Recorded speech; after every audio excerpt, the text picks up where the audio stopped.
Әйткенімше, 4 егет халак болып қалдылар. Бұрындық ауылынан, Қышман ауылынан, Мәлки ауылынан һәм зор Тәрбит ауылынан. Міне ол егетлердің фотографиялары. Валерий Иванович Волков, Мәлкиден, Мухамеджанов Рамиль Вәкилович, Бұрындықтан, Миңнуллин Мансур Кәлимович, Қышманнан һәм Драндров Владимир Михайлович, зор Тәрбиттен. Әйткенімше, бұл соғыштан исән сау жеңу деп те айтып болмайды. Чөнки бұл соғыштан башлануы да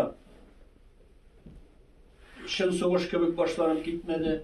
Ишеттегез, берничә тапкыр Афган хөкүмәте, Советлар Союзы хөкүмәтенә мөрәҗәгать итеп, ярдәм сораганнан соң 79 елны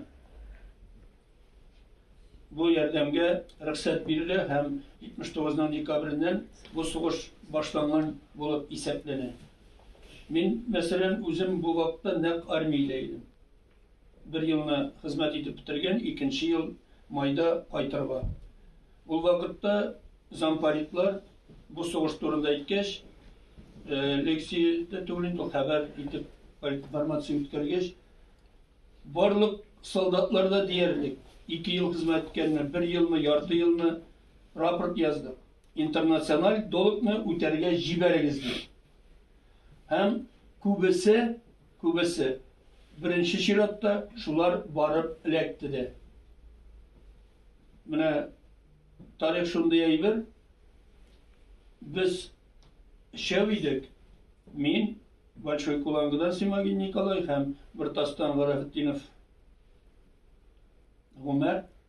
Гомәр белән безне 80-нең май демберләрен сразу калдырдылар.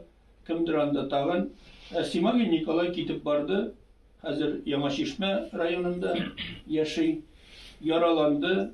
Ташкентта госпитальләрдә ятып, Аллага шөкер, исән-имин кайтты. Медаль белән. Бер эшләп булмый күрәчәген.